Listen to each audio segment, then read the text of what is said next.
darating ang panahon na mawawala tayo sa mundong ito. At kapag dumating ang panahon na yun, hindi mahalaga sa kung gaano karami ng pera ang naipon mo sa bangko. Hindi rin mahalaga sa kung gaano ka successful sa trabaho or sa business mo.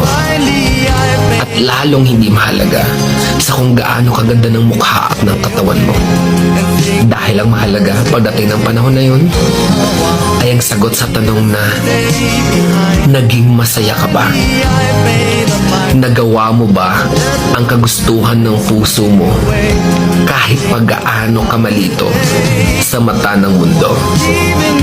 Dahil sa huli naman, ikaw naman magdadala ng mga memories na yon sa libingan mo.